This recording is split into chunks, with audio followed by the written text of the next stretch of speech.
Hello, everyone. Welcome to The Reason We Learn. I'm your host, Deb Philman. At The Reason We Learn, we aspire to be part of the solution. The purpose of this show is to take a good, honest, potentially painful look at the way kids are being educated. We know we can do better, and this is where we'll talk about how. Let's learn something.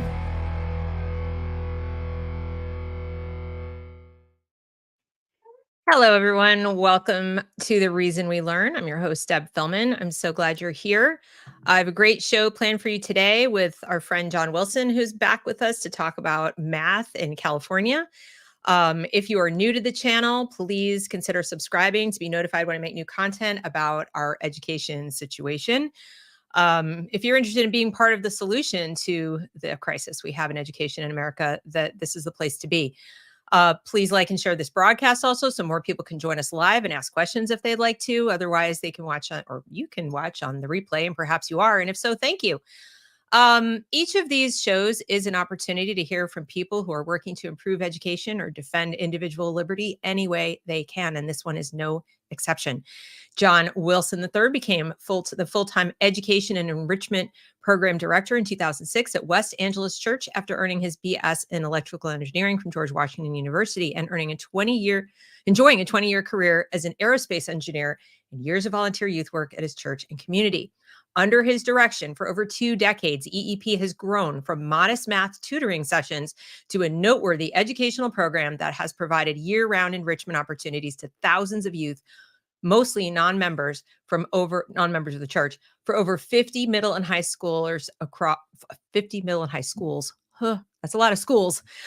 And it's a lot of high schoolers and middle schoolers across Los Angeles County and serving more than 600 families. From 2004 until now, through his vision and work, over 2,000 youth in the Los Angeles and Long Beach area have attained an affordable college experience. I invited John here today to update us. If you haven't seen him here on this channel before, there are a few shows that he has joined, including a panel broadcast. He is very knowledgeable about math education, but also specifically math education in California. And if you're wondering why that matters, if you don't live in California, it has been said, and I think it's true, as California goes, so goes the nation. That is sort of their beta testing ground of math educating. And it's really important that the rest of us and the rest of the country pay close attention to trends and behaviors and programs that come out of there because they have a tendency to spread. So John recently let me know that there was some new stuff going on. He attended a Board of Regents meeting, and I've asked him to come back and update us. So without further ado, please join me in welcoming John Wilson. Hi. Hey there. Hey, I'm so glad you're back. I'm so lucky to have you as a resource to educate us about education in California. And we're lucky to have you. Hey, look, really enjoyed that this stuff, lady. You're on fire. Thank you. Say, I love that. We'll talk about it later, I'm sure. It'll come up. How math teachers are educated. I've watched that thing 3 times. I still did a video on it. We have all these math policy people who are not really math majors and math equity people. Let's see, math policy is a major. They have all these different masters and bachelors that aren't math really, and these are the people pushing the changes and driving the math equity movement. And I wanted to commend you on that. Thank you. And I can't help but wonder, I joke to my husband that it's the revenge of the C students. In other words, I mean, let's face it, everyone can learn math. Let me preface this by saying everyone can learn math. And it's tempting to say there's no such thing as people who are good at math, but there is. And there are people, what I mean by that is there are people who are exceptional at math. There are people who are as exceptional at math and have an innate sort of understanding and take to it the way there are people who take to music and people who take to language. We have different talents. That's not to say everyone isn't capable of learning math at a pretty high level. They are, but I genuinely feel like what has happened in math education, and correct me if you think I'm wrong, is that because of the way we educate teachers, period. In other words, the people who are quite good at and love math or passionate about math tend to go into STEM careers or go into things where they can actually use math in an applied way and not so much theoretical, or not so much in education. And so who gets into math teaching have a tendency to be more the people who don't feel as confident in math and for themselves. And then they have to turn around and teach it to other people. And I think they're sort of projecting their fears and their insecurities and their neuroses about math onto the students, some of whom could go very far with math if they were taught properly, even by someone with the humility to say, this is not my core strength, but I know this. And so I'm going to use a traditional method where you have the greatest chance of going as far as you can go, little student, because I know I'm not necessarily the best. I'm going to send you to John, or we're going to bring in somebody who is an expert, right? Exactly. That I think was the relevance of what you said earlier. I was thinking as you said that the other buzz phrase that they like to say is, people have math anxiety, so we got to change it. But I think I've always known. We were just talking with my wife. My wife brought that up. So what do I say to that? And that is that anybody I've seen with math anxiety, I used to talk to an old person in my brother, Dr. Sister Pope. Shout out there. She's probably watching. We used to say it's a lack of confidence. Yes. Our job is to build confidence in these babies. Yep. If we just absolutely. build confidence, that'll take care of the anxiety, and they'll get to a point where they can be functional in society with math. Right. And I like what you said just a minute ago. Me, math, science guy, you know that. But right. Man, poetry, literature, meaning. But I found the right teachers that got me to understand what I needed to do. One of them just passed away recently, and I thought about that. Joe Carroll, what a guy. He taught me to appreciate Shakespeare, and I didn't like that stuff, Deb. I didn't like it. I don't read that stuff today. I'd like to watch movies about it, but my wife's into fiction. I'm just not, I'm not into that stuff, but I learned it enough to do well in college and to function in life, and I can understand people, So anyway, I think the same way with math. I think you're right. Everybody's not the same. Yeah, and I don't mean to suggest, like I said, I don't mean to suggest that we should only have teachers who are mathematicians or really good at math. Right. I'm saying we should recognize and acknowledge that we each have different gifts. And there are things we take to naturally and things that are a little more challenging for us. And let's face it, one of the ways you truly understand something is you're able to teach it to someone else. And so if you find yourself in a position where you're having difficulty teaching math, that should have been like a red flag to people that I don't fully understand the math. And maybe I need to go back and relearn it as an adult, which by the way, I've done with some math. And it really is easier in some cases to find a method as an adult that suits your way of learning than have some teacher give you 75 strategies to learn how to add. So, I've done that, and that has helped me with my daughter, for example. But that humility is missing, it seems, from the big math educators who are saying, no, what we need to do is make it easier. We need to make it easier. Change the course and don't cover those things. In the case of data science, we'll talk about later, is just take that part of algebra out, which is basically all of it. Let's just make it a 7th, 8th grade set theory class and, fill little quick programming lines. And that's an advanced math course. Well, and let's pretend that technology is ready to totally replace humans, and that our kids don't need, they can use a calculator, they can use a computer. It's like they won't know what to do with it. So the tool is only as good as you have like an understanding of the math you're trying to accomplish, and then the calculator is a valuable tool. Then the computer is a valuable tool. But you don't. I mean, unless you're literally going to just sit and talk to the computer and say, tell me what the blah, blah is. And they're lying to parents and telling parents that the kids, that's all they'll need to do. Well, I'm sorry, technology's not there yet, that you're in the grocery store and you can just go, tell me which is the best deal on the paper towels with, this many sheets and that many. No, you got to be able to do that up here. That's it. So we're not there yet. Yeah, you're absolutely right. And there are things in algebra too, we'll get to later, where there are some life things. Like, for example, do we really have understanding of interest and how that works? Interest payments, payoffs on loans. This is understood by understanding exponentials. And do we understand, how things in how we can determine future things that are happening with a linear and a linear thing, a linear model. Yeah, sure. There are things in life you can get to understand later with it. And that should be the extent of what they need. They'll need to do derivatives. Or as you have a need for it. So Right. what I found is when I needed to know some of these things and then learn it. And so what is interesting to me about the math framework claims to be anticipating what is relevant to their lives. And there are like 8, 9, 10, 12, whatever. You're not going to need calculus. Like, how do you know? Like you can't know this. And so they're deciding for them what's relevant instead of saying, I'm going to give you the core math competence, like where you know how to do the basic operations and you understand algebra and you understand geometry and these kinds of really fundamental math concepts. And then when you're older or you're looking at possibly going into a career, there's more doors open to you. They're more like, I think I would like to do that. Oh, well, for that, you're going to need calculus. Good thing I took it. Right? Hey, yes, Deb. Listen, I was talking to some LESD math folks about the math pathways, and they're really great folks.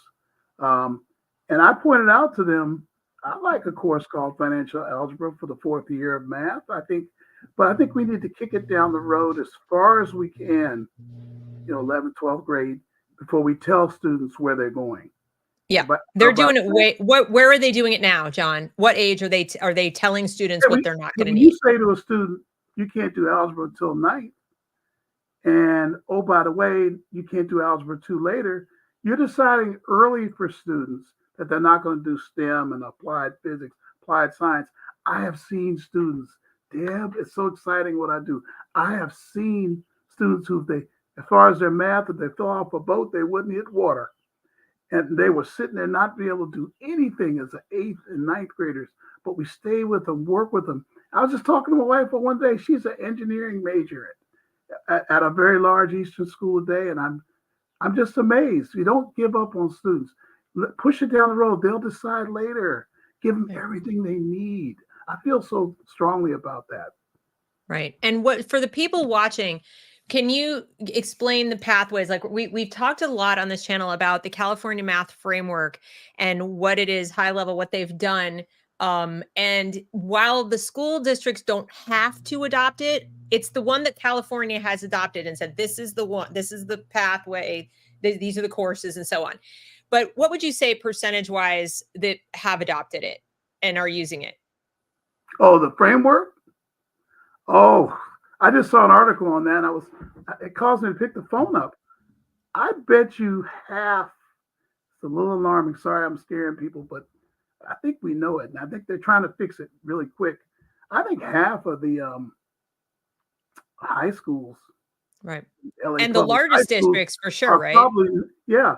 Probably have paths that ambiguously lead to college, or actually they don't comply.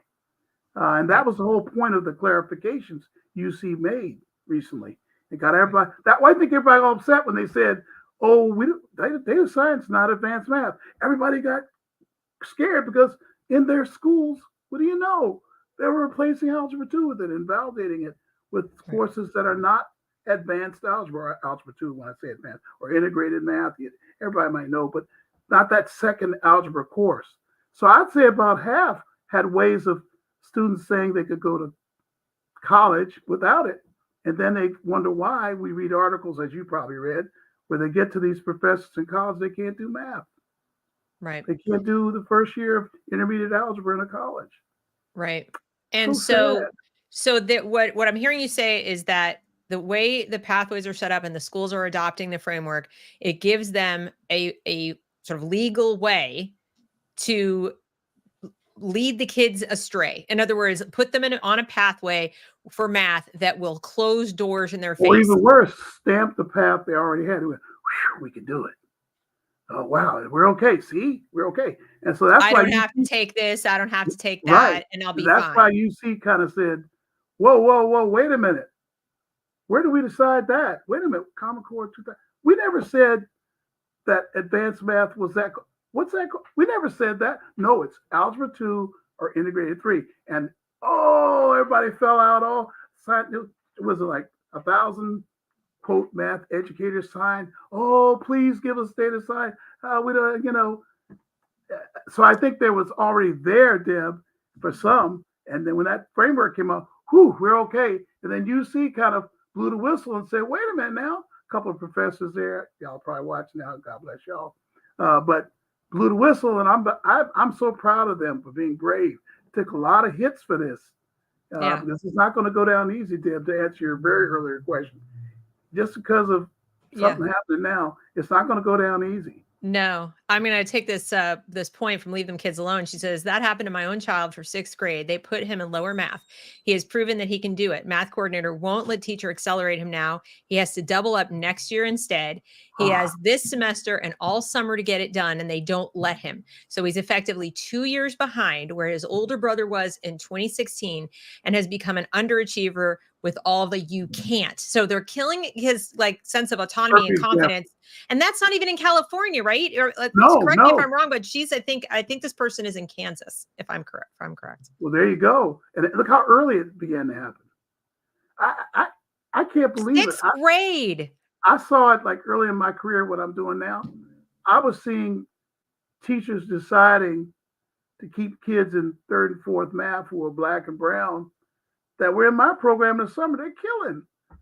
And I said, why is that happening? I asked the parent. They said, well, some of the other black and brown kids were cutting up and they got kind of put with them.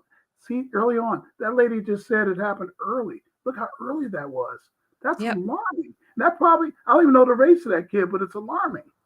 Yeah, it is, they're doing it to everybody. That's what's important. But the point I want to make why race would even be relevant here is that in California specifically, and with the California Math Framework, it's all over the verbiage of the California Math Framework that all of this is to help achieve equity, racial equity in math. This is all for DEI.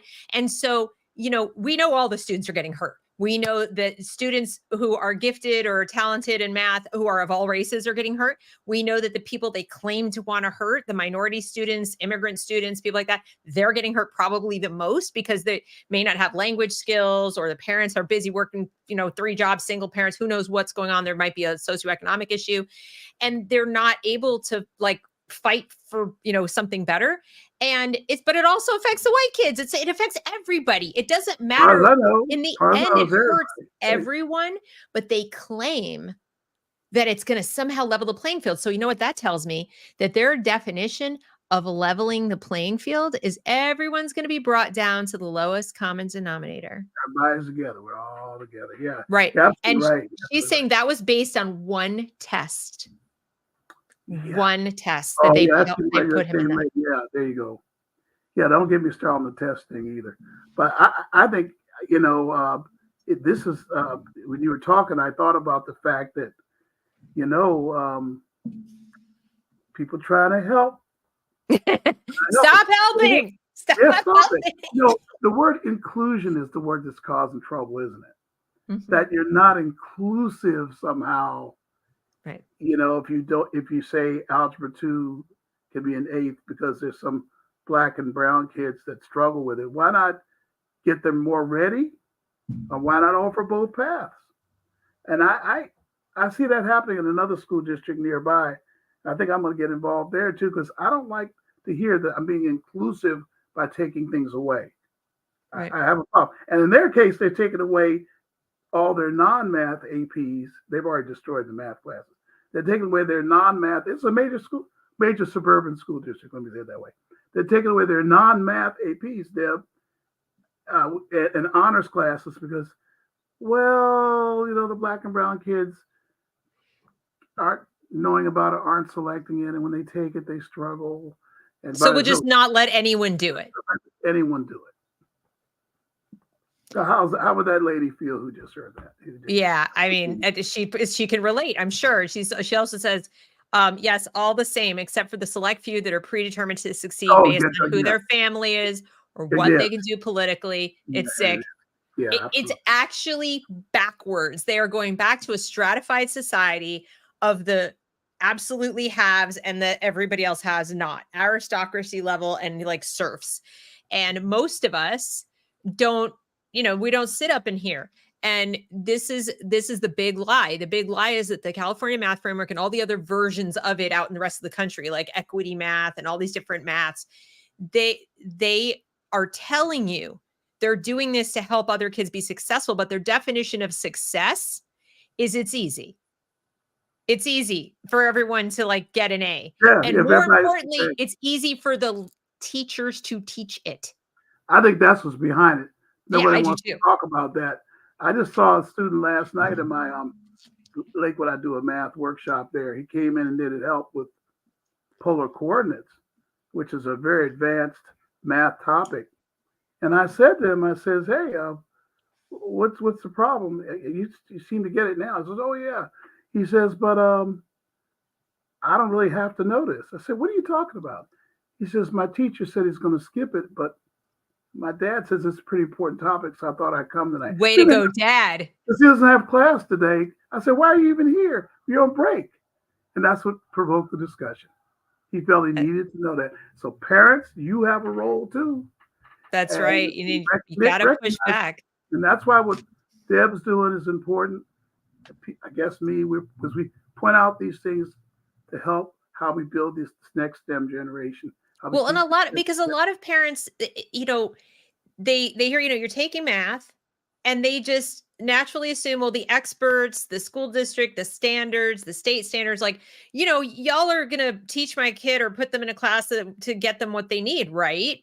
And they don't look at the scope and sequence. They don't look at what is there and what is no longer there. I've had parents come to me and say, wait a minute, are you telling me they're not teaching the multiplication tables anymore? Oh, and yeah, I have to say, right. No, they're not. And parents' jaws are dropping. They're like, wait a minute, what?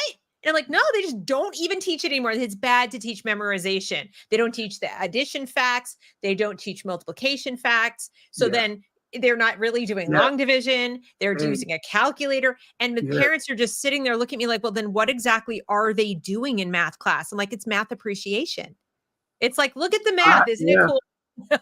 I have seen. I'm glad you brought that up, of math multiplication table and the addition facts too. You know, I love. I got a couple things to tell you about that. I had a pretty high education official in another district nearby that is taken over by the state. They can figure out who they are, and she told me that she thinks it's offensive to require kids to memorize a multiplication table. Yeah, I've seen that. I've seen that actually written down, like in an article. And I was like, what? It's in the framework somewhere too. So I said to her, "What's 8 times 9? She said 72. I said, "What's 6 times 3? She said 18. I said, "How do you know?" She said, "I just know." I just know. Well, that's what I want. I want the facts to be that way. So they're doing a calculus problem, they can see why the professor said there's a certain surface area. I think there's some value in memorization along with applying to and learning problem solving. So that made me decide. We must have read the same article somewhere. That made me decide that this summer I'm going to have contests for memorization. Well, people need to learn how the brain works too. I mean, I did a show with Daniel Buck about, you know, working memory. Did you? I have to go back and look for that. Yeah. It was about the trends in teaching methods. And we talked about how demonized direct instruction gets in rote memorization. And he was explaining, he said, you know, people really don't understand the brain. If you take what they're saying to you as like, oh, rote memorization is bad, and it's boring, and the kids don't like it, whatever. What you're missing out on is the fact that, especially in very young children, that we all have, our working memory is like a little bit, it's like a straw. Okay. And then the storage area back here is huge, like your hard drive or, you know, whatever your memory, it's massive. But this amount of what can be accessed in terms of, I need some information from the files, it's very small. And when you're trying to learn new information, you've got information coming in, and then you got stuff that's got to come out through the same little thing.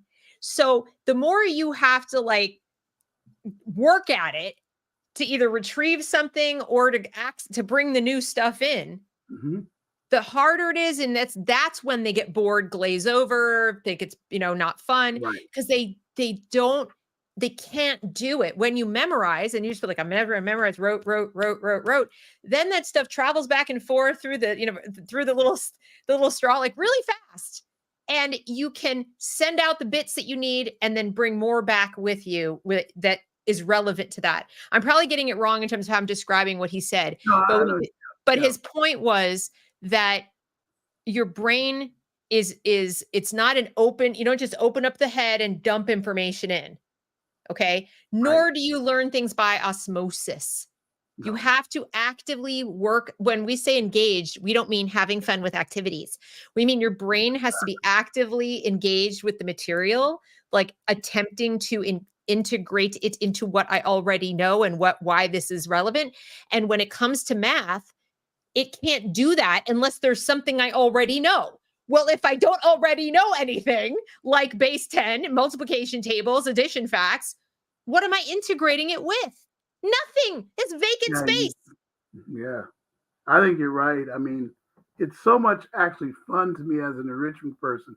If I'm working with a student in advanced math or calculus and they have a good understanding of basic principles, I can move them quicker. I said, so you do see that 1/2 times 16 is 8. But too much many times, like when I'm doing SAT prep, where I'm getting, hold on, could you go back again? How'd you get that? How'd you get 8? I realize, a little goes off. Right. You have to slow your roll and go back. And now imagine you're sitting there in a time test. And so they go, there's no point in rote memorization. I'm like, oh, yes. That may be a big key, Actually, we need to get back to that. Yeah, because they went through the whole let's not do the SATs or let's not require them. And now the colleges, some of the colleges that got rid of them are like, no, we have to have that back again. It's up here on my board. Hold on. I got a list. The count is now 17. That don't use it? That brought it back. That brought it back. Okay. Because they realize they get these kids in there. They're like, oh my God, they don't know anything. Yeah. This A was not really an A. You have to find out that. You're like, you got 2 kids, kid A, kid B, same GPAs. Who knew? Oh, the original meaning of the SAT to find out what it means in context. Yep. Oh, it's a mess. Score, but they have a high GPA. I need to know that high school. Ooh. Exactly. Right? Exactly. And I mean, we saw what happened just this week on the campus of Vanderbilt, right? And how you have these students. Oh, don't stop it. You're going to make calling 911. My classmate can't change her. And I'm just sitting there like, okay, you got into Vanderbilt and you think it's okay to call 911 about how your friend doesn't want to get up and go to the bathroom. Like, I go, what? Unbelievable. So we have a problem. We have a problem. So getting back to the math though, can you help us understand what data science is and why you would want to teach it to like elementary school? I talk to smart people these days a lot in our Save Math group, other places. I was talking to 2 professors and they were honest with me. They said, we're not totally sure, but here's what we've heard in dribs and drabs. In fact, I'm going to have a great conversation with a good friend of mine who's a math professor at CSU Long Beach. And he's against all this. He's in favor of all the equity stuff too. But I can't wait. I'm going to meet with him next week. He says he's going to bring me some stuff from a couple of high schools in the city right now. So he's for the equity stuff or against it? He's for all the equity stuff. We'll get to that another time. I might come up later. But it seems like, Deb, it's a lot of set theory, numbers, organizing numerical data. I think there's a little bit of coding, but the very easy kind. I don't think there's any real analysis or modeling for problems.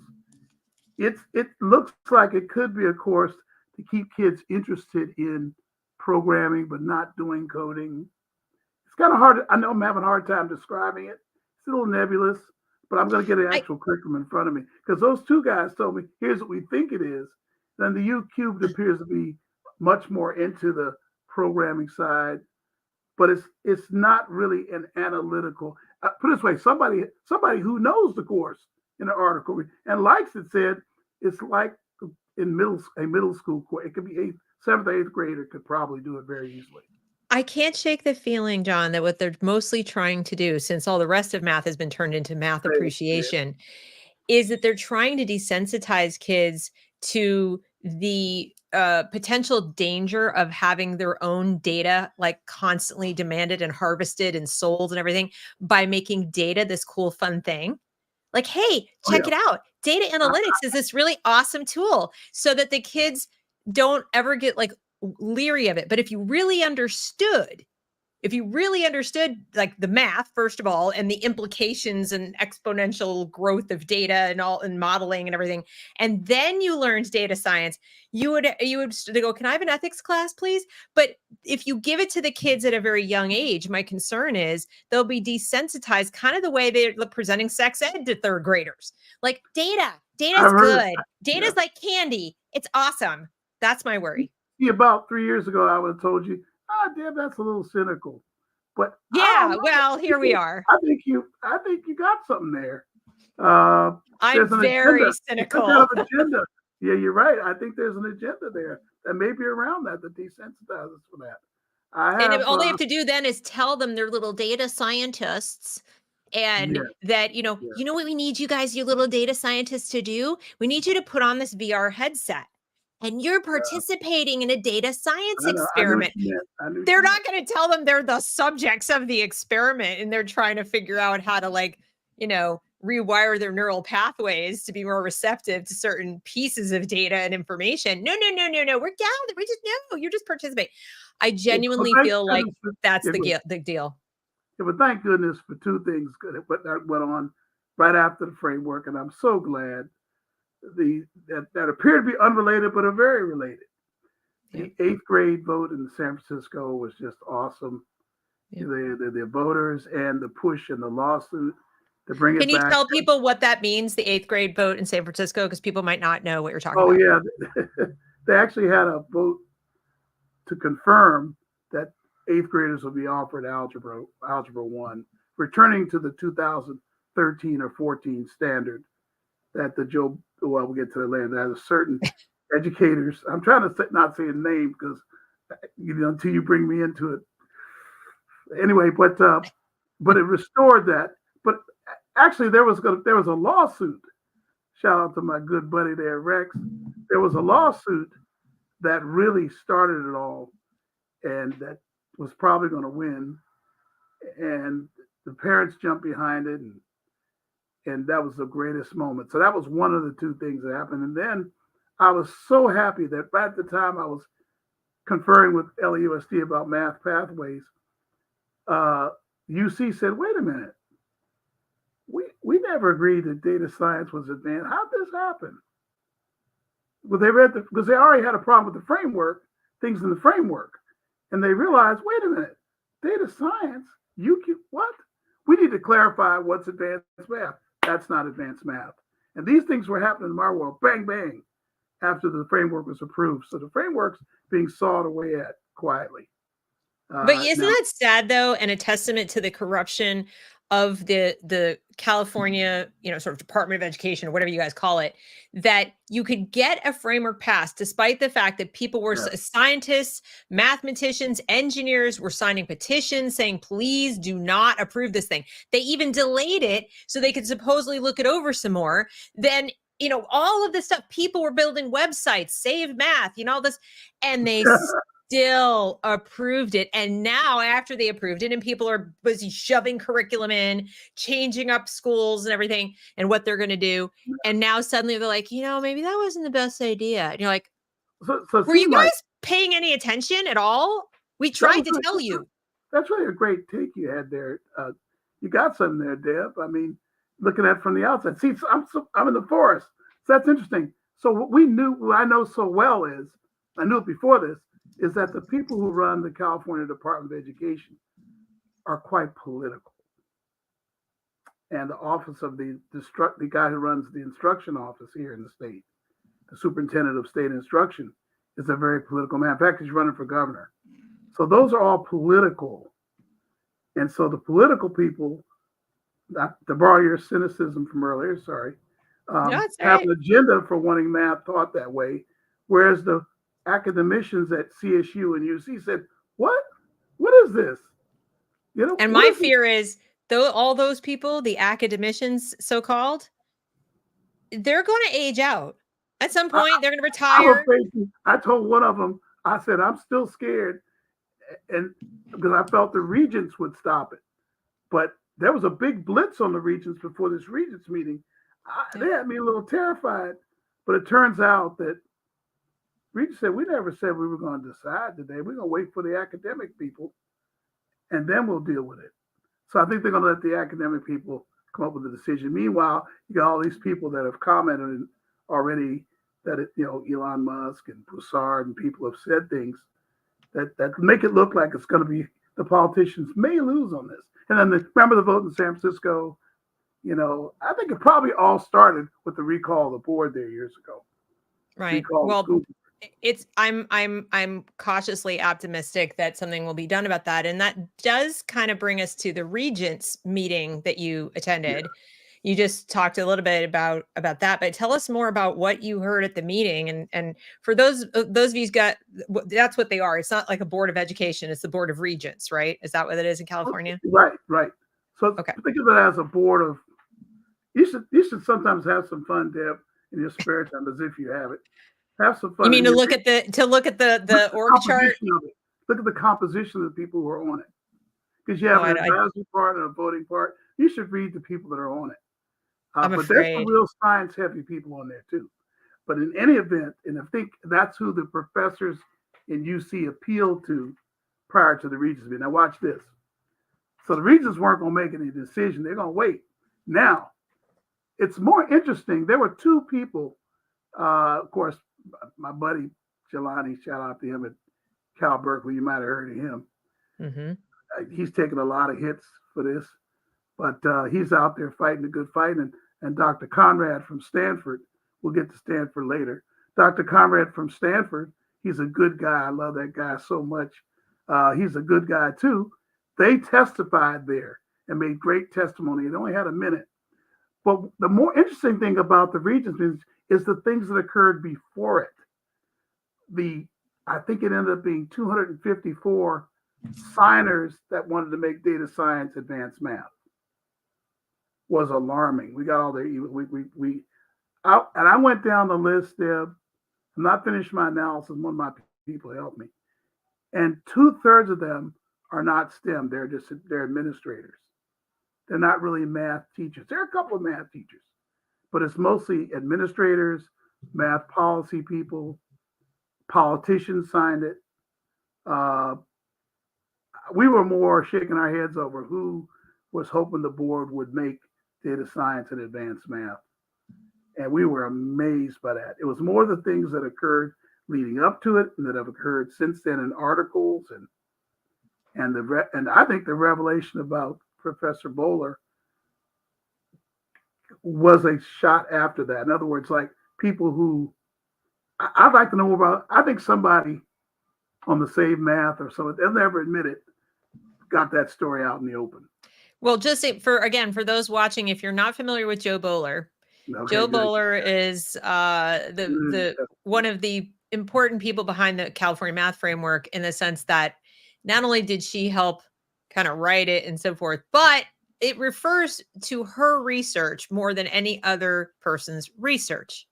That's really important when you find out what happened, what came out recently, which is what, John? What did we find out about Joe Bowler? Over 50 times in her research to support things she did in 2014 to change the way we teach math, that are reverberating today, by the way, were flawed research. It's kind of a little different twist than what we saw in our buddy over at Harvard. It's a little different, but I'm sure you'll have some. I think we'll. Well, I refer to it as a self-licking ice cream cone. It's like it was. This was not. This was not. Stop it. This was not research done in a responsible manner. And then she cites herself. So it's like, what statistics do I need? What results do I need to push forward the thing? Oh, P.S. I have a company. I have something. Yeah. I have a company. The real insidious thing was citing people and then saying incorrectly what they said, and then having those people go, I didn't say that. Oh, my Lord. I think about 20 of them are like that. maybe more. It's starting to come out. She also put in her bio, didn't she, that she was some like important person in the math department or at Stanford? She's not in the math department, right? She's not in a math department. She's not a math professor at all. Yeah, that's right. And so she was passing herself off as a maths, because she's English, a maths professor. And it's like, no, honey, you're not. You're not. You teach you're a teacher educator. No, educate math education. That's it. You're not a math professor. You aren't a mathematician. You're not even good at math. By what I can see, you're not even decent at math. I hope people really understand, and I think, Deb, do you too? Do you understand how worshipped she is or was or whatever by black and white math and brown and white math teachers here in Long Beach? Up north, she's like this legend, and I'm convinced for our black and brown kids. And I think it's the Robin DiAngelo phenomenon.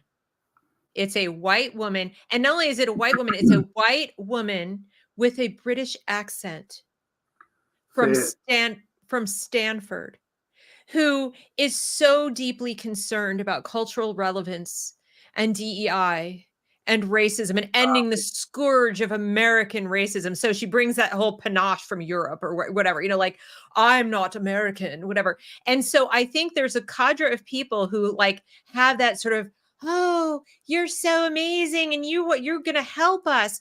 And then people who don't buy into that garbage aren't sold on it. They're not easily swayed by all of the optics of Jo Boaler.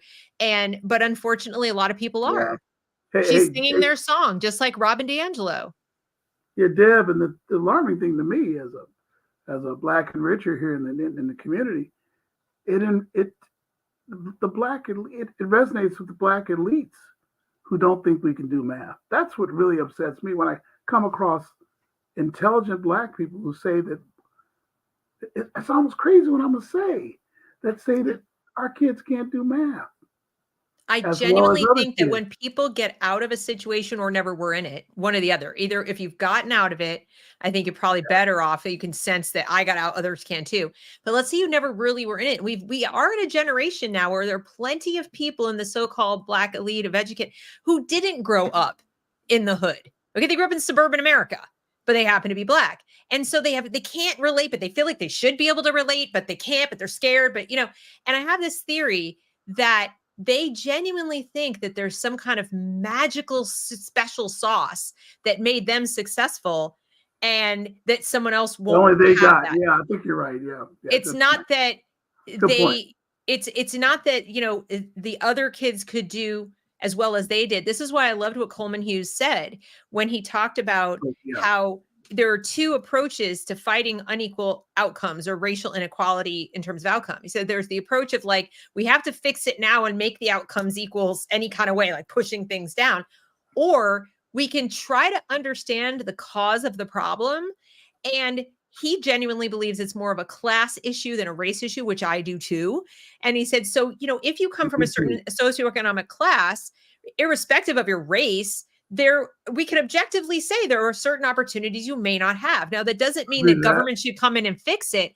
But what we're saying is that if you genuinely, as a private individual, want to help those kids, you do what John's doing. You do what people like, oh God, what's his name? Corey, something in Chicago. You do what people, pastor. So Corey Brooks, you do what you go into the community.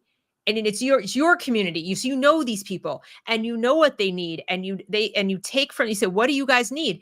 And you reach out to them and help them get that extra leg up and you will find people. But you're still not going to account for there's kids who don't want to do the thing. So you can't make people want to do things they don't want to do. And you're still going to get a subset because it's a minority population. And you're still going to get a subset because people are really, really good at math. They're in a small percentage of the total population anyway. And the people like Jo Boaler. Yeah, you still have that. You still have that. And so the people like Jo Boaler want it to be like even now. Like they want to be the miracle worker superhuman. But of course, we all know you can't do that. There is no pixie dust. There is no magic sauce. So the only way you can do it is hold everybody back and then go, look at the great success that I have delivered to you. Yeah, I think the other thing is that we are a couple of thoughts. There are some really intelligent black and brown math teachers that have told me behind the scenes, look, we're fighting this advanced math thing, but really we want to hold on to data science for the fourth year. I'm gonna say, all right, well, let's just have a conversation. And they were surprised that I think that if students want a fourth year, they don't all have to take calculus. Anybody says everybody needs to go to calculus and pre-calc, I don't think that's right. But I'm saying let's delay the decision for as long as possible. And let's get that advanced math into everybody. Well, let's make it an option. Correct. Don't take the option away from the students who want it. And that's the equity piece. Yeah. The equity piece is saying they know what's going to happen is they know that the students who are super interested in math and are good at math are going to go for it. And the kids who aren't, or for whatever reason they're not. And you're going to see disparate outcomes and they're going to say, well, that's racist. And they're not accounting for the fact that no, people's individual choices are not based on race. Yeah, I think it's not from another conversation that we need to be having. Because somebody also said to me, well, that means they won't get to UC and CSU. And quickly I said, yeah, well, we should be having conversations about getting kids ready for life, not destroying it for everybody. In fact, we should have some meaningful conversations about getting kids ready for careers without that immediate four-year degree, beefing up our two-year college system. These are conversations that are being prevented by, they all should go to college or none of them. Right. Yeah, exactly. So, so we know that Jo Boaler, more attention is being paid to her at this point. And the corruption, I guess you would say, at the lack of proper credentials. I don't know if anything's going to come of it. Do you think anything's going to come of it for real? I think that, yes, in one sense, the damage will be social and political for her, and she'll no longer be a voice. Now, are there already enough voices? I think there are, and I think this is not the end of anything. And keeping our classes clean. I think UC, if UC comes back after this, because they're seeing all this too. If UC comes back and says, all right, keep it Algebra 2, integrated algebra, fourth year you can have data science, but this is what it should look like. That's the world I'm hoping for, Deb. If they come back that way, then there will be something positive that would have come out of the exposition of Professor Boaler. All right. Well, but I think she's forever damaged, and that's bad. And the UC Regents meeting was a step, because I think that's what caused somebody to go, you know what? We're telling the media what's going on here. I think that's what happened there. I mean, there were other things I saw in that Regent meeting and other we'll talk about later that have me going on. Yeah, no, I definitely want to. I had PTSD after seeing that. The other stuff, anyway. So I'm getting some comments from the audience asking if there's a way for you to turn up your sound or your mic volume. I was trying to do it on my end, and apparently it wasn't working so great. Here. I can stand by. All right. That better? Let's see. I get a little closer too is the other thing. Sorry. Yeah, that might help too. All right, let's try that. I've been holding down. Thank you for letting us know. Down. I've been holding my voice down a little too. Okay. I can be kind of loud. I know I've got to figure out the mix on this. I have a soundboard, but I'm not a sound mixing expert, and sometimes it comes in and out on me, and so, but I don't know until after the fact. All right. Anyway, so okay. What else are you hearing from your students? Now, you mentioned that your students are coming to their parents are telling them this is important. You need to learn this stuff from John, even if the school is not asking you to. But what else have you been hearing from students about, in particular, the UC system? What's going on out there? Oh. Well, where do I start? Let's see. You talk about math or in general? Well, whatever you want to tell us. UC is interesting because they've always taken a lot of hits for being not as conducive, not have enough black students, right?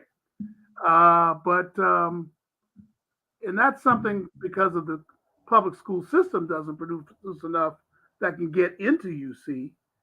And also, I think the things that UC has going on their campus makes the kind of student that will go to them more likely to not choose them and choose a selective CSU or go out of state. And that's something I see with my black students. I think as far as brown students, they'll continue to get them the good students that are, because they tend to want to stay, God bless them, near their families and stay home. But you see black students will go to wherever there's a good opportunity for their student. So I think UC has to do some things. And they ask me periodically about it. I've done videos where I've told them, you want to get black students, here's what you need to do. And I tell them things all the time. And CSU doesn't have any problem. How come CSU gets plenty of black students? You don't hear them complaining. They get plenty because they're doing things like CSU Summer Algebra Institute. They're out in the community. They're close to people like me. I can call CSU, they'll be in to speak to my students. UC is a little different. They're much different. I had somebody from UC call me and say, hey, we need your students to go to a workshop for all the UCs. And I went, oh, that sounds good. Where is it? Deb, it's way out in a place called Ontario. I don't know if you know this. It's like 50 miles east of Los Angeles near Ontario Airport. And they were just telling me 3 days before.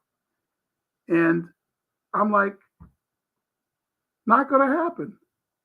Right. It's my parents aren't going to drive out there. Things like that. And then things like on the campus, I got students rooming with Jewish students. Do I need to go further? What they're telling me. My roommate's terrified. And remember, I'm in a faith-based program. Deacon, what do you think about that? I had to do videos on it. You know, we shouldn't have Christian, because Christian students, evangelical students, Deb, have figured out, am I next? Yeah. Yeah. I've said it to people. First, they come from the Saturday people, then they come for the Sunday people. Because look, it already happened last year that one young man who was on the advisory, young lady was on the advisory board of UC Berkeley, and she spoke out about some issues of gender, and they tried to put her out of the school. They canceled her. You know, the young man was on campus, got hit in the face by some Antifa people, and one of them was found to be a student. And that student was never put out. And his parents said, why weren't they put out? I mean, my parents see that. They see that. And they, you know, as UC really the place for my student. I hope UC people see it.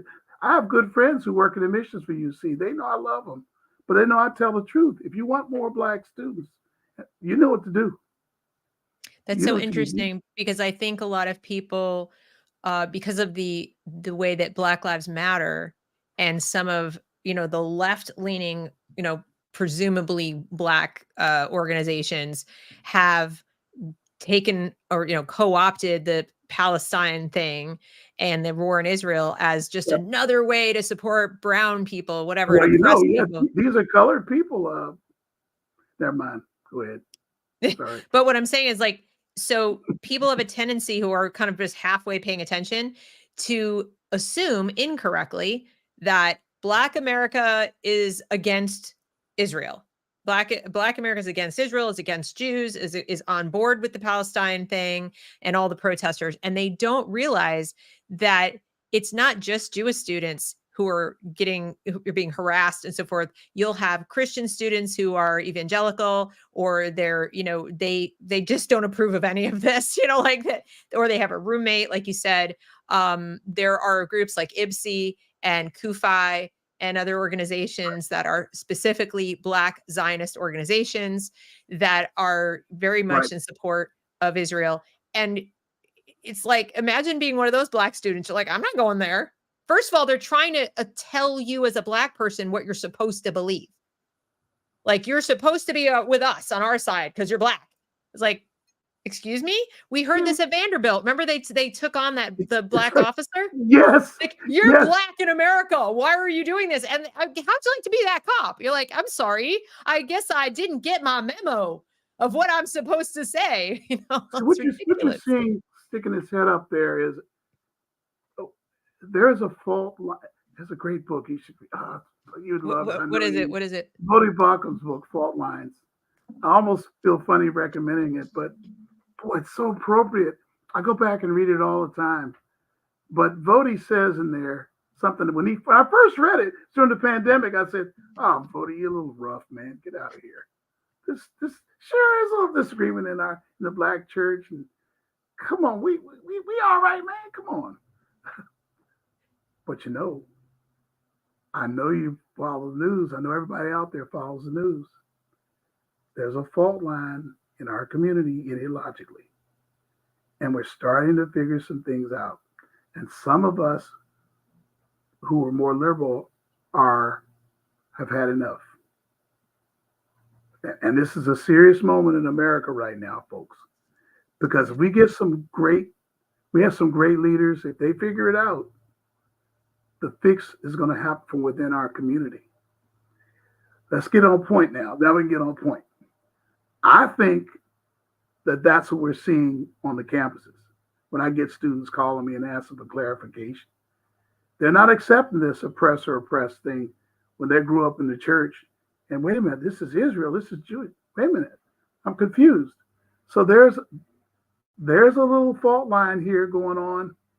And I'm telling you, I got some kids at Howard University, HBCU, right? There's some Ethiopian Jewish students on that campus. Some of them stayed, some of them went back to Ethiopia. I got a student there that when we visited recently, told me, pray for my friend's roommate. As a matter of fact, can you hang on? Maybe I can get him down here. Because they're scared. What should we do?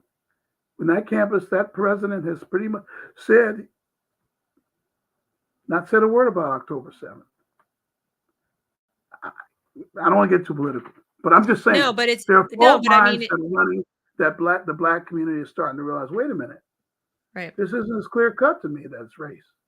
Right. But I mean, I know it doesn't have anything to do with like the math piece, but because you see students from this community and they come to you for math instruction, but they also come to you for college advice. They're also coming to you. Yeah, you do college counseling and prep, SAT prep and everything. So they're coming to you, and being that you're in California, it only stands to reason that they're like, should I go to one of the UC schools? That makes sense, right? You're right there. I know two this year. Of course, I got two that'll go to UC no matter what. But I got two or three that they're looking at this situation. They might go a different way. Yep. I wish UC would think about that. Yeah. A person that I know personally was the guy who was supposed to be at Berkeley a few weeks back, giving a talk about the law. It wasn't even about the war. It was about law in Israel, but whatever. And he was brought by one of the on-campus Jewish organizations to give a talk about the law, and they had to be escorted out the back for their own safety. Everybody was like, I saw that story. You saw that? Okay, well, that's somebody. The speaker is someone I know personally, and then apparently he just went back to try to do it again. So he didn't give up. He went back to Israel in between, or he went around to other things, and then he came back. He's like, he's not giving up. He's trying to make that speech. And it, like I said, it has to do with the law. It's not even to do with this war. Yeah. People don't even want to hear from somebody from Israel. Like, we don't want to hear from that guy. But I think the whole thing's speech. Listen, if let me see if I can weave this out. Where it crosses the line to me, Deb, this is something I kind of gathered from hearing the comments of the three students and just looking at the news, then other schools across the country. Look, if a student wants to protest and say, something I don't agree with politically, maybe free Palestine, let's have a two-state solution, whatever. Okay. But when you start shouting, cursing, talking about how you want to do things want to kill Israelis, saying that openly, asked me about a trip I took to a school and I got yelled down because I was wearing a cross or whatever. But when you start shouting classes down, I have a video up on my site where professors these are from UC Regents meeting, people that got up and testified. I was, what? They're shouting classes, making them stop because there's a Jewish teacher. There's Jewish teachers being threatened by administration. These need to be investigated fully.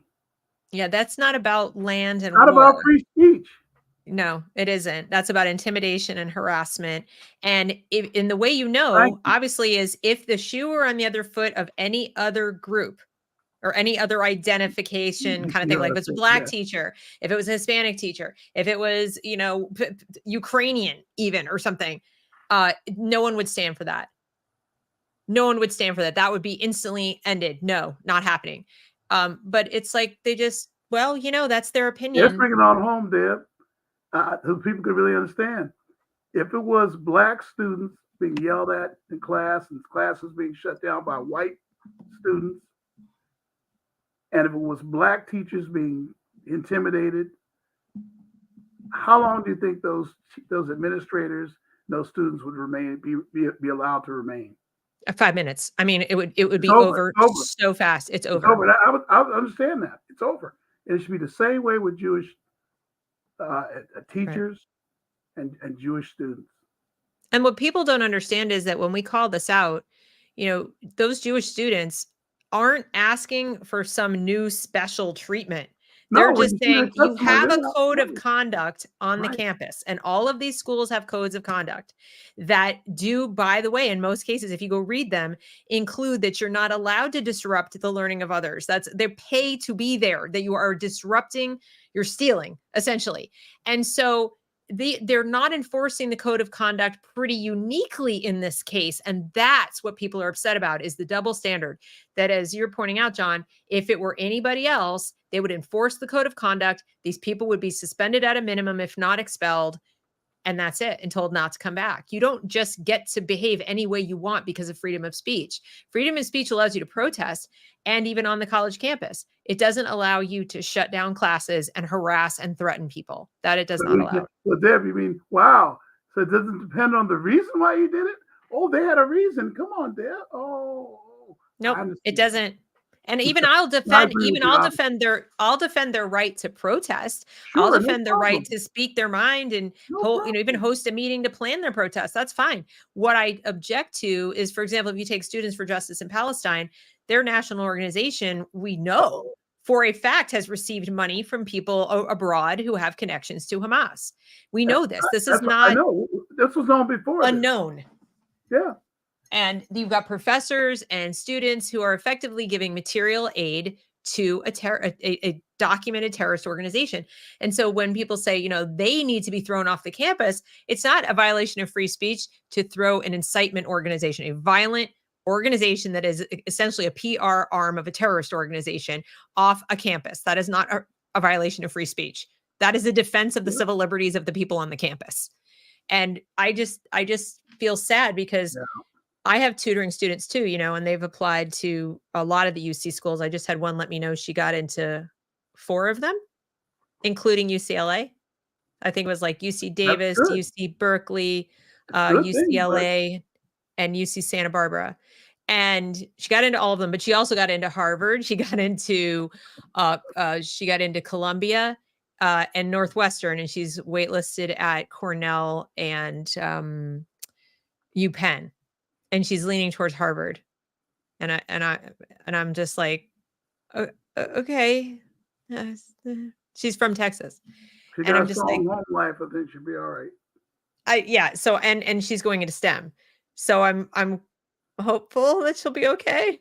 But now there's some private schools that have handled this thing reasonably well. I really, I might sound a little biased, but I like the way GW's handled it. For example, you got the free speech thing on both. They have a history for doing it there, being in DC.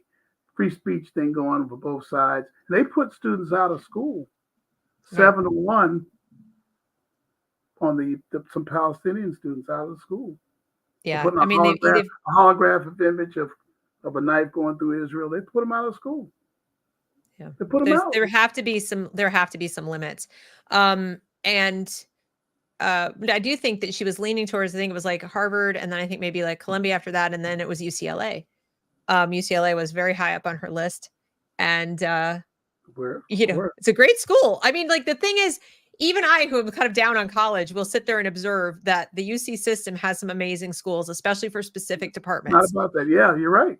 There are certain departments where there's no question that the UC system For a has, specific purpose, right? for I very like specific purposes, agree. you can get an amazing education there. There are some of the I best agree. professors on the planet.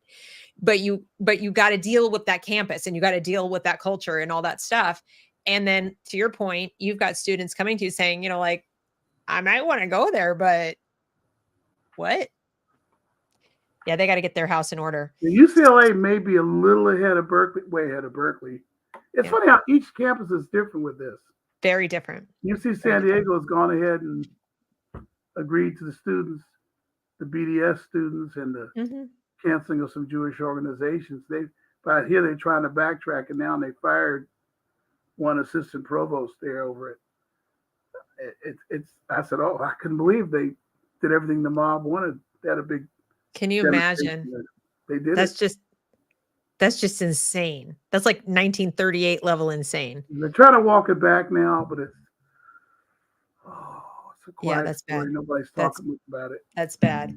So, all right. So what we're waiting on is the regents to make a decision about whether data science is going to be advanced math, correct? Yeah, but insiders think they won't, but that's where we are. And we wait, and and some of us are hopeful that they will define what's an acceptable fourth year of math. Like I want financial algebra to be proved. I think that's a good fourth year course for students who are not going to go into, physics or engineering like me. Well, at least they could calculate the ROI of going to college. At least they'd be able to do it. That seems relevant. That seems, I think that seems relevant to me. You're a little pithy here today, Deb. But yeah. And you know as well as I do, it's not for everybody, John. It's like there are some people where I had somebody on the other day, actually, and I'm having a senior moment now. I should know all of my guests' names. It'll come to me. But he, Michael Strong. So from Socratic Experience. And he was talking about how, he has students who are entrepreneurial, and he encourages them to go ahead and start a business. And he has other students that are, more interested in trades. And the point of the program is to help these kids like find their passion and find what they love and find what they want to do. Because for some people, he said, if you're going to go do digital marketing, you don't go to college to major in digital marketing. Like, he's like, no, you go work in digital marketing, it's like, because there are people who just go do it. You don't need to get a college degree for that. Deb, that's almost a separate visit. I know. I think I heard that. I think he has something there. That's a class. That's a math class where, you get those students and you get them in that, third or fourth year, and you say like, all right, you're making big decisions here. I think you need to sit down and do some math. I'm having this conversation. My kid's in college, and we're having this conversation where I've tried to convince her to transfer from App State back to UNC Charlotte so she can live at home and not pay rent and have, I vote for that. Thank you. I've been like, please. Yeah, it's a great school. And so I'm sitting here saying, like, do this because the App State is so messed up right now. Their chancellor is so corrupt. But they, she's sitting here telling me like, no, it's fine. I said, but you're borrowing money to do this. And basically what you're doing is you're borrowing the money to pay your rent. Because if with your job, if you were home, you could literally pay your tuition. You just take your job money and pay your tuition. You don't have rent. You don't have food expense, whatever. And I said, this is like, there's no ROI here. And I'm sitting here like I did the math for her. I go, okay, so let's do 2 columns and we do the math here. And we do the math here. And I showed it to her and she's a good math student, but it just didn't even occur to her to do it. She's like, oh, I never thought of it that way. That's part of that thing you did a show on. That's part of that frontal lobe thing though, right? It might be, because 20-year-olds are not really thinking ahead that well. But in addition to that, so then she got smart. I said, well, now what you have to do is figure out, well, how much do I have to make for a living right out of college in order to be able to make these various payments, rent, blah, blah, blah, blah, blah, and my loan. And she's like, okay, I figured it out. I did the math problem and I know that I need to make, between like 50 and 60 or whatever. And I was like, congrats. And how do you plan to do that? not to be negative. I was like, you can. I know you can. You're smart. You're capable. There's all these things. But like, you don't even know what field you want to work in. So like, it's, it's not like you're telling me I'm going to go be a fill in the blank and I know that pays this. It's, you're still trying to figure it out at, second half of your sophomore year. So might be a good idea to figure that out. But so I'm getting these calls like, okay, so I've been doing some research. I found out these jobs pay that much. And I'm like, is this what we wanted for our kids? Do we want them to like to orient their lives and their careers around how do I pay off my loans in the shortest period of time for this degree I had to have to presumably get me a great job in a field I don't even know exists yet? Like what?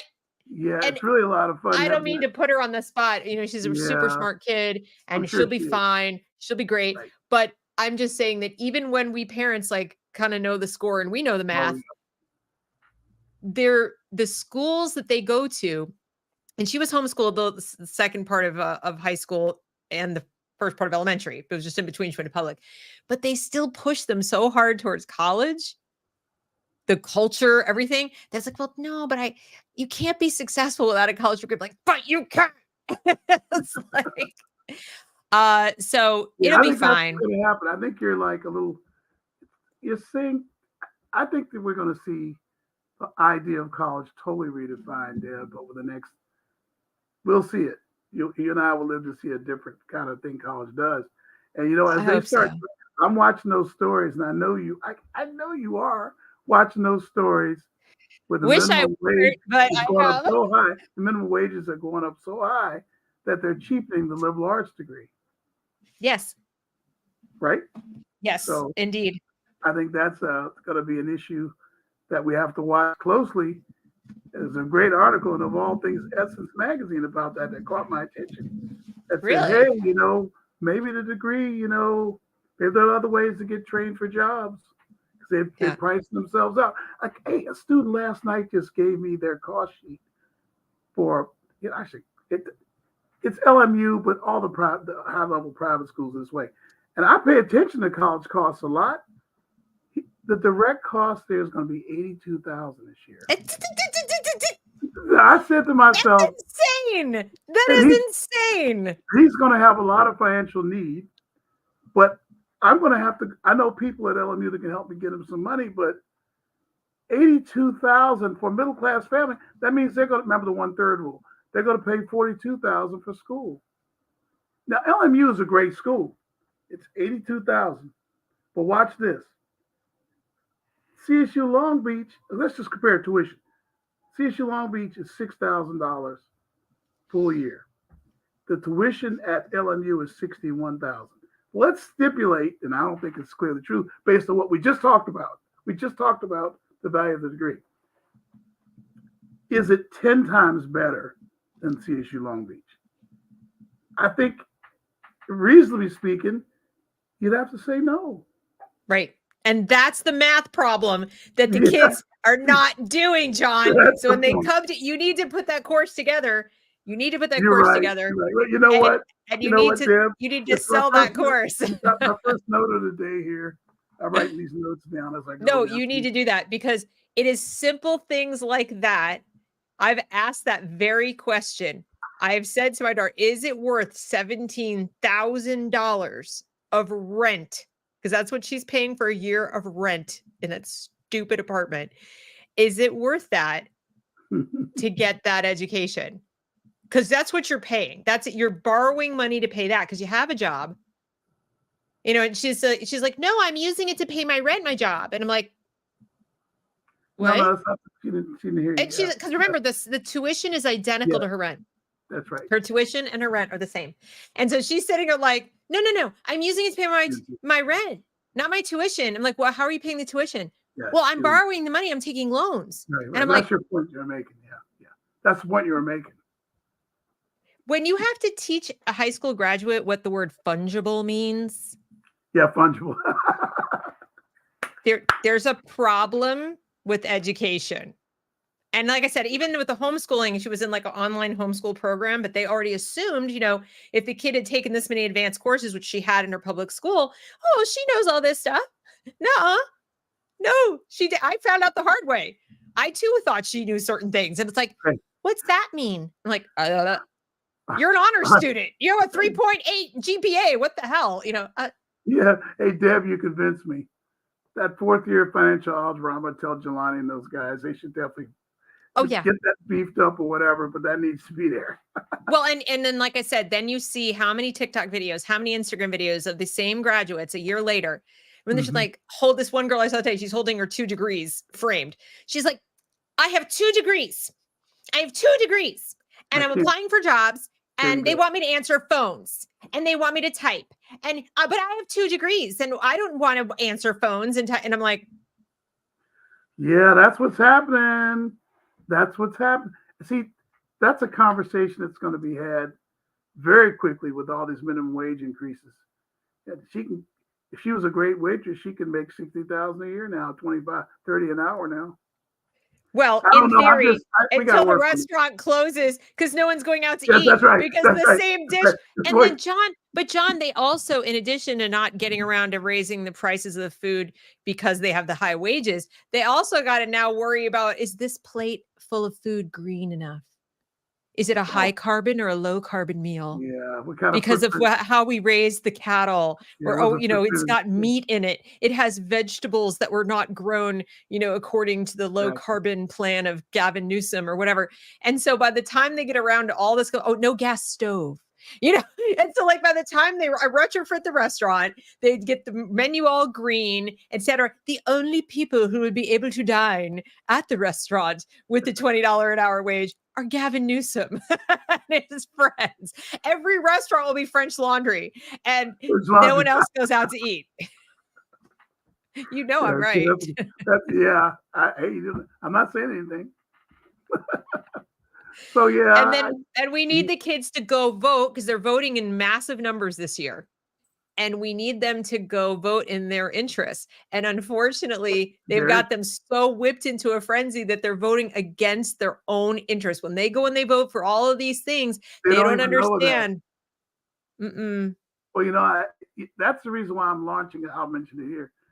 I've been quietly doing it with I'm working with one of my teammates here, my team members. We already launched the Only Thinkers EDU for college kids. We're going to be pushing that. But I'm going to launch a college news channel on YouTube. And I'm going to broadcast 2 days a week. And I'm trying to organize myself to do it because they need to get basic news. It's going to be in quick 1-minute bites, the news, so it can do shorts because that's the only way they can really get that stuff. And I'm on TikTok already. I'll probably dump them there too. But we need to start teaching these youth about life and the value of their vote and about their values.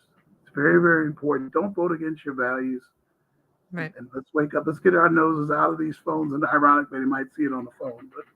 But well, I'm trying to popularize something, and so please consider using this if you want. But I'm trying to get the idea that principle is more important than perspective, because they're pushing perspective on our kids. Like everyone has a perspective, and everyone's perspective is valuable, et cetera. And the empathy. And what the kids are losing sight of is, but you talk about values. The problem is somebody can talk you into believing that, especially Christians, that something suits your values because it's compassionate or it's kind or it's helpful. And so that serves your values, but does it serve the principle that it makes it possible for you to hold those values, such as the principle of liberty, individual liberty? So if, I'm being compassionate towards all kinds of people such that I got to go steal from that group of people to do it, to pay for it, am I really being compassionate? Is that upholding the principle of liberty? Or am I just making myself feel good? Like there's the feel good side of values. And then are my values being served in a principled way? So I keep saying principle tops perspective. And I'm trying to get people to think about that, because they've got our kids wept into this. Empathy is everything. You got to do perspective taking. Take the perspective of the other person and not yourself. What I heard the Vanderbilt students say that really set my teeth on it. I've watched that now 10 times. What'd you hear? Well, they were standing outside afterwards and they said, these people think like individuals, but we care about everyone. And there it was. And I was like, you care about everyone except the maintenance people that had to clean up your bottles of urine. And How about that? Yeah, and they used you-know-what that you did take And the way out they right talk to there. that security guard, and oh yeah, The way they talked to the security guard, the way they prevented people from going to work who need to feed their families, the way they just disrupted everything and got the school in the news and devalued the diploma for every kid in that during school the right now. during the admission decision season. Go ahead. Precisely. And so they interfered so dramatically with the lives of other people, but they care about everyone. No, you don't. You care about yourselves individually, looking like I'm a good person. Look at how virtuous I am. Yeah. They're just overgrown toddlers. And that's what bothers me is that, oh, great. You took the perspective of people you've never met, thousands of miles away. And by the way, it's an imaginary perspective because you only know what Hamas is telling you. And you forgot about the perspective of the people right in front of you. So maybe you should have stood on principle instead. Yeah, I think behind all that is these professors at that school. I think that's. I'm trying to talk to people there and find out who's behind that. I bet we'll find it's some professors who've got a CRT positioning on everything and are telling these kids it's an oppressor-oppressed thing, and then wind them up to go. But to be honest, and I tell parents this all the time, we've gotten to a point now where you don't need it to be the teachers at your particular school, or you don't even need it to be the whole school doing it. If they've got your kid on a device, and if they're using supplemental materials for filling in the blanks on history, social studies, even English, that is coming from a third party, an NGO, or who knows where the hell, right? And they're there looking at it on the computer. And then they go and get curious and start looking on TikTok and look at it, and they're just getting the same message 1,000 times over. It doesn't matter whether the teacher agreed or didn't agree. If they just said, oh, this was the professional development class I went to, we're using these materials. Yeah. So the teacher could just be a mindless drone assigning them something on a Chromebook, and they're off to the races with this particular mindset of empathy, everything. And you might not be able to identify where in your school it came from. So the important thing really is to just start listening to your kids. Like, what is coming out of their mouths and what are they focusing on, and where they got it is almost beside the point. You need to be dialed into like how they're thinking starting in kindergarten and having dinner with them every night, or at least at 3 nights out of 5, and having conversations about what they think and why they think it and where they got the information and so on and so forth. Not because you're going to go yell at the people that gave it to them, but because it's important for you to know how they're getting info, because it could be coming from the internet, it could be coming from gaming, it could be coming from their best friend, it could be coming from all of the above at this point. And if we don't get our voices in there, we got to figure that out. We got to get our voices in there. Yeah, that school. I know some real left-wing schools, but that school it's kind of moderate, really, because it's sitting there in Nashville. I don't know. I was a little surprised it was happening at Vanderbilt. I was surprised too, because I genuinely thought that it was a school that was just a little more, I don't know how to put this, but earthy or more no, just kind of more just more laid back, as far as they're really focused on their, the school and their education, and that it wasn't as political. I just don't picture Vanderbilt as a hotbed of political activity. But I think I felt the way about Rice too. Like Rice and Vanderbilt, I kind of see the same. Exactly. But what we're seeing now is that it's everywhere, and I think a lot of it has to do with right. I just did a show the other night about how a lot of the anti-Semitism is coming into the curriculum. And what we found is that a report was written 20 years ago, John, 20 years ago. Somebody in Massachusetts did an analysis of these secondary sources, these supplemental packets of information and history curriculum that public schools have been using across the nation to fill in gaps ever since 9/11. So they found that their textbooks, which get written and adopted once every 5 to 10 years or something, if you're even using a textbook, they really didn't include a lot on the Middle East. They didn't include a lot about Islam. So who comes running in to fill the vacuum for teachers to answer questions were NGOs that are Muslim. NGOs that are specifically paid for and run by Muslim entities, foreign entities, whatever, and then just put out as professional development. And it's coming into the schools all over the country. And they were instrumental in helping draft the California Ethnic Studies program. And so now Yeah. Yeah, That's the another same battle we gotta people. fight. Yeah. Same people. And so parents are like, "What? Where is all this coming?" Well, guess what? Who was in middle and high school 20 years ago? How old were they? Yeah, Guess who are your kids' teachers now? there they are. There they are. This is Yeah. what they learned when they were students. So is it any wonder? It's not like they just went to college and got it. They had it coming up from K through 12. Yeah, So anyway, they certainly heard nothing to discourage them in their training to be teachers either, but yeah.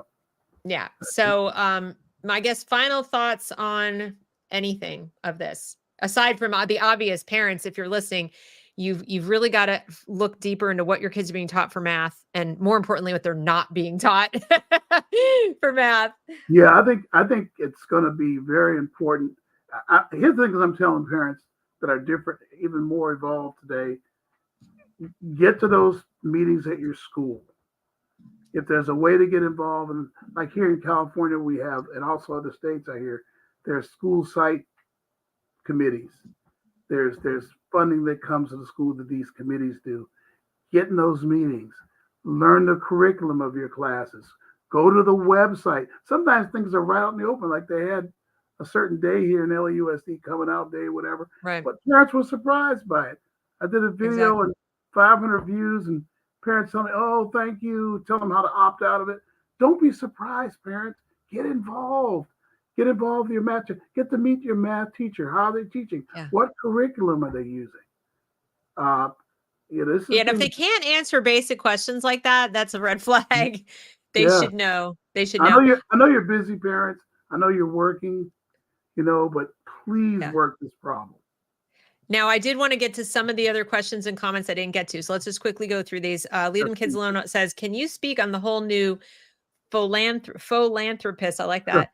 Money from Bill Gates. He's so intent on breaking math. More and more of his tainted money. I don't want it. Yeah. He's one of the backers of equity math. Yeah, I know. I like some things I like to forget about it, but this listener or viewer has got a great point. His money's everywhere. We saw during the pandemic what he's doing. He's buying farms up. And I do know he's big in this equity stuff. He popped up a few years ago in the Oakland math thing, tell your kids 2 + 2 is 5, that whole thing. And what was the black speech? What'd you call it? Ebonics thing. He popped up when his money was in that.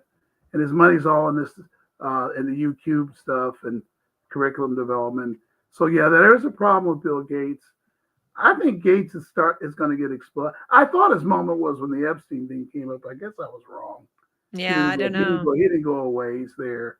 And I think he's going to be a big factor, unfortunately. So our parents need to be involved. So that's a very insightful viewer there. I forgot about that old Bill. Yeah, there's a lot of money going into this. Just an average man says my school is using old textbooks because they were California approved, but very old before most of the drama. And then it says, he says they can't buy new textbooks because the new books go against the fundamental beliefs of the school. That's good news, I guess. He's in a good school district then. I'll bet it's not one of the big ones. Riverside. There you go. Yeah. I was gonna guess it. Man, average man, you were just 1 second behind me. I was gonna ask were you in the San Gabriel Valley or Riverside County, because I know that because I'm talking to a lot of folks out in Chino right now. I'm working with them and praying with them about some issues they're going through. I was going to ask him, was he from Riverside County? He was 1 second behind me. Yeah, there you go. There's some good math being taught there. They aren't going to let that stuff in there. But you know why? Because listen, parents, the reason why is they are organized there. I'm trying to get these LA parents organized like that. They are crazy organized. They won't let that stuff. There's people like Average Man there. That's why if he's watching you, then I know what's going on. And then Eagle Brain says, speaking of money, this budget that was passed has something like 1.5 million towards encouraging gaming in New York. Wonderful. And then as he said, Just an Average Man says Temecula is getting sued for getting new textbooks. Right. That's what I'm saying. The Average Man, you're the man. Hey, Temecula. I got a great audience. I got the smart people on my audience. Keep it clean out there, brother, or whoever, sister, whoever you are. Keep it clean, because those areas, they're my heroes out there. I'm going out there to visit some people in Chino, find out what they're doing that we could be doing here. in LA. You just hold the line, just be involved, know what's going on that thing, and whatever. I said at the beginning of this show, and if you're just tuning in, you want to go back to the beginning, and I gave my thoughts on like why they're dumbing down the math and doing all this. But John, I didn't really ask you. I gave my opinion and you kind of chuckled, whatever. And you said I was cynical. But do you have any theories about what drives, forget Joe Bowler. I'm talking about the regents. I'm talking about, the people who aren't Jelani, the people who are like, yes, this sounds like a great idea. What do you think motivates people to say, we're not going to teach the math? Why? What's in it for them? Oh, sure. When it comes to math, the reason typically is that they have some kind of traumatic experience with it earlier in their life, or they've watched how hard it was for their kids to learn math, or both, and they're projecting that onto other people. I've talked to a lot of people in lobby groups who are pushing for this, who I'm friends with, and they tell me. Okay, so you and I have a similar view. We have a similar view that is teaching. That's why I laugh. I laugh. Okay. Say, oh wow, you're saying it out loud. Okay, that's where we're gonna go. Okay. Okay. No. It is. There's a very high official who I helped her kid go to college affordably a few years ago. She's a very high official in educational policy. Her and I really disagree on this. Now, her son's a STEM professional. He's award winning. And so she sent over about a picture of what he's doing in his job. And I said, I sent her the Joe Bowler article. And I said, there's other kids that can learn it too. She came back and had a thumbs up. So a lot of them know, but so the ones that know, we talk the ones who have had traumatic experience, then the ones that know think it's for their kid, but others can't do it. It's kind of like what you said that a little while ago, or we talked earlier. You said, oh, they have a tough time projecting to everyone. I was one of the few that made it. My kid was one of the few that made it. But this is what I'm saying to them. I've seen too many I've been doing this too long. I've seen too many who thought could make it that made it. Every year I see kids like that. I just would like to see some humility. I just want the teachers to, I would so much rather they step up and say, my name is so-and-so and I have math anxiety and, I need help. And then, for the teacher side, right. Yeah. And then go and say, we need help. We need tutors. I've identified these 5 kids are beyond what I can help them with. Don't change the math. Don't deprive them of the math because I'm not that great at it and can't teach it to other people. Correct. So I need John Wilson, or I need John Wilson's program, or I need people like John Wilson or Jelani, or I need somebody else's input to this because here's where I'm at. That would be more honest. I will never hold against somebody the admission that they don't know something or they're not particularly confident about something. I don't care how old you are. I don't care how many degrees you have. There are things that you don't know about teaching whatever subject you're teaching, and all of us need help. Would you want to go to your doctor? Even your doctor who has 30 years of experience, let's say, and they come across you and they're kind of at a loss. They don't know how to diagnose your problem. Would you rather they be afraid to admit to you that they have no flipping idea? Or would you rather they say, I got to admit, even with 30 years of experience, I have no idea how to help you, but I know that something is legit wrong. So I'm going to go help you find a specialist. I would trust and respect that person so much more than the person who goes, take a pill, it's in your head. I can't find anything wrong with you. Ergo, there's nothing wrong with you. And unfortunately, we live in this world right now where too many professionals with fancy degrees are afraid to say, I don't freaking know. I just don't know. I don't know what to do. Now, there is a third group that maybe we'll close with that has political motives for. I've talked to them, and it's scary, of keeping Black and brown kids in their down because it helps them with power. It helps with their power base.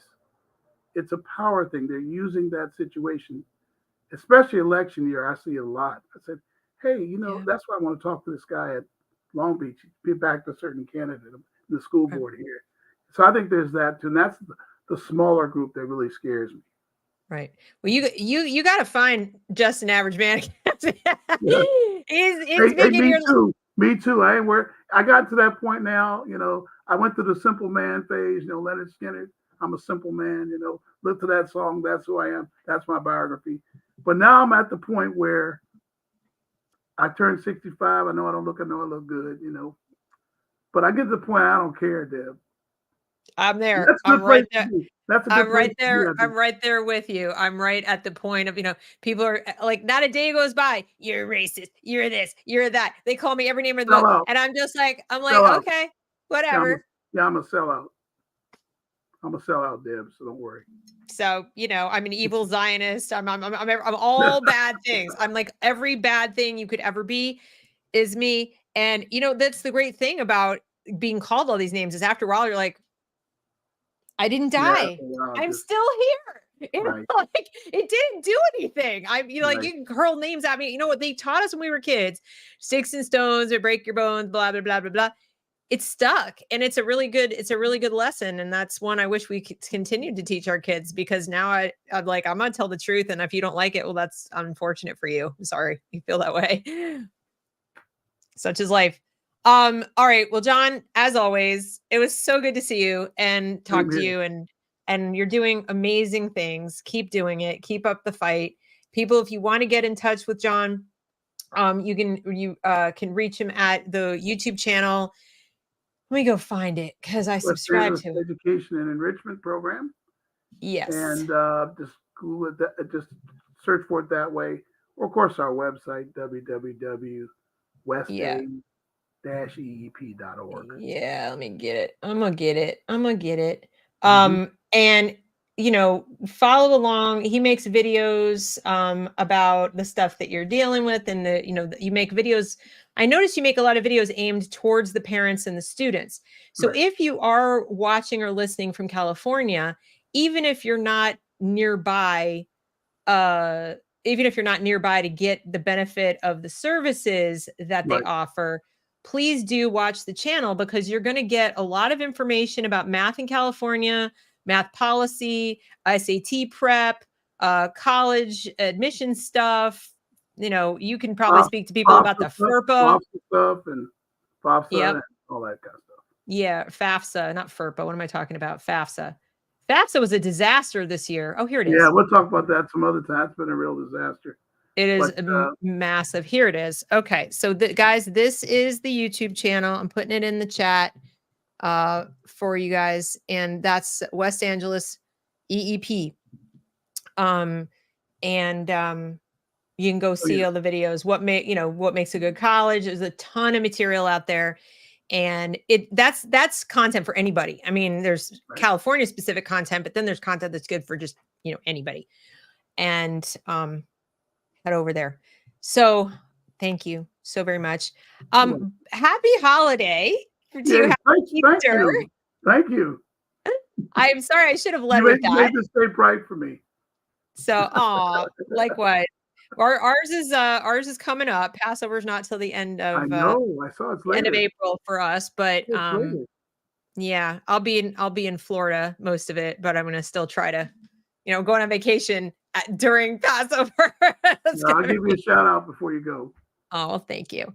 All right, everybody. Thank you so much for watching and listening.